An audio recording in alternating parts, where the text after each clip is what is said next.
ஈரோட்டில் முதல் முறையாக ஒருங்கிணைந்த மேம்படுத்தப்பட்ட புற்றுநோய் மையம் பெட் சிடி கொண்டு புற்றுநோய் கண்டறியப்பட்டு 6D true beam linear accelerator மற்றும் MR கைடட் பிராக்கோதெரபி மூலம் கேன்சர் செல்கள் துல்லியமாக அழிக்கப்படுகிறது. Sudha cancer centre, Erode. நம்ம ஊர் செய்திகளை காண தொடர்ந்து சபா நியூஸ் தமிழுடன் இணைந்திருங்கள். நீங்கள் பார்த்து கொண்டிருப்பது சபா நியூஸ். கடந்த 27/3/2025 அன்று இந்த மாமன்றத்தில் ஒரு தீர்மானத்தை நாம் நிறைவேற்றினோம். இந்திய திருநாட்டின் மத நல்லிணக்கத்திற்கும் சிறுபான்மையின இஸ்லாமிய சமுதாய மக்களுக்கும் கடுமையான பாதிப்புகளை ஏற்படுத்தும் வகையில் 1995 ஆண்டின் வக்ஃப் சட்டத்தினை திருத்துவதற்கு மக்களவையில் அறிமுகம் செய்துள்ள வக்ஃப் சட்ட திருத்த முன்வரவினை முழுமையாக திரும்பப் பெற வேண்டும் என்ற தீர்மானம் பாஜக நீங்களாக அனைத்து கட்சிகளாலும் ஒருமனதாக ஏற்றுக்கொண்டு நிறைவேற்றப்பட்டது.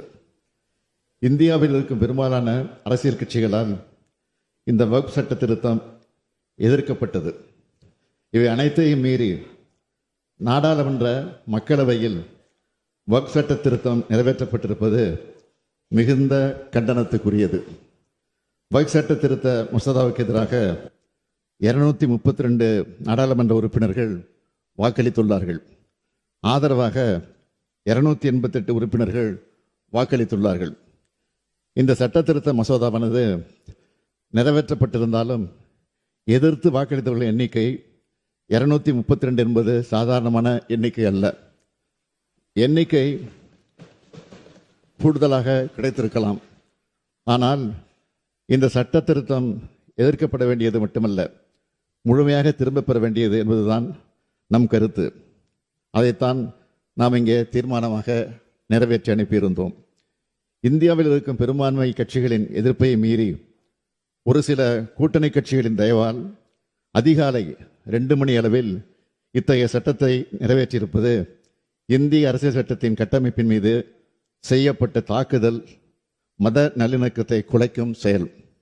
இதனை உணர்த்தும் வகையில் கருப்பு சின்னத்தை அணிந்து இன்றைய பேரவை நடவடிக்கைகளில் நாங்கள் பங்கெடுக்கிறோம்.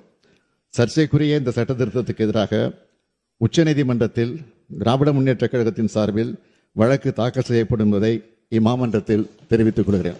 வக்ஃப் வாரியத்தின் தன்னாட்சி அழித்து சிறுபான்மை இஸ்லாமிய மக்களுக்கு அச்சுறுத்தல் ஏற்படுத்தும் ஒன்றிய அரசின் சட்டத்துக்கு எதிராக தமிழ்நாடு போராடும் போராடும் போராடும், அதில் வெற்றியும் பெறும். அரசியலமைப்பு சட்டத்தின் மீதான தாக்குதலை சட்டபூர்வமாக தடுப்போம் என்று இந்த மாமன்றத்தில் உறுதி அளிக்கிறேன்.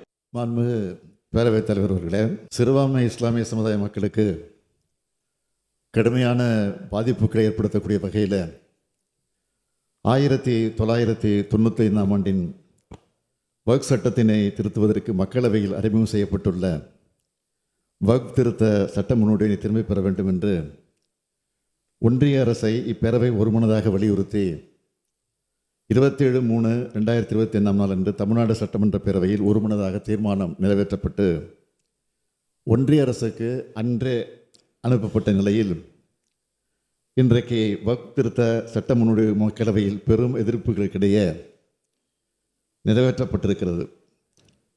தமிழ்நாடு சட்டமன்ற பேரவையில் நிறைவேற்றப்பட்ட தீர்மானத்தை கருத்தில் கொள்ளாமல் இந்தியா முழுவதிலும் இச்சட்ட முன்வடிவுக்கு எதிராக முன்வைக்கப்பட்ட கருத்துக்களையும் கருதாமல் ஒன்றிய அரசு கூட்டாட்சி தத்துவத்திற்கு எதிராக தன்னுடைய கணைகளை தொடுத்து வருவதை ஜனநாயகத்தை நம்பிக்கை கொண்டோர், அரசமைப்பு சட்டத்தை நன்கு அறிந்தோர் ஏற்றுக்கொள்ள மாட்டார்கள். இந்த அவையும் எள்முனையளவும் ஏற்றுக்கொள்ளாது. எனவே வக்ஃப் திருத்த சட்ட முன்வடிவை ஒன்றிய அரசு திரும்பப் பெற வலியுறுத்தி நான் கூறும் வரிகளை மாண்புமிகு உறுப்பினர்கள் திரும்ப கூறுவதற்கு தங்களுடைய அனுமதியை கோருகிறேன். அனுமதிக்கப்படுகிறது. திரும்பப் பெறு, திரும்பப் பெறு, திரும்பப் பெறு, திரும்பப் பெறு. வக்ஃப் திருத்த சட்ட முன்வடிவை, வக்ஃப் திருத்த சட்ட முன்வடிவை திரும்பப் பெறு, திரும்பப் பெறு, திரும்பப் பெறு, திரும்பப் பெறு. வக்ஃப் திருத்த சட்ட முன்வடிவை திரும்பப் பெறு, திரும்பப் பெறு. நன்றி, வணக்கம். இது போன்ற முக்கிய செய்திகளை காண சப்ஸ்கிரைப் பண்ணுங்க, ஃபாலோ பண்ணுங்க, லைக் பண்ணுங்க, கமெண்ட் பண்ணுங்க.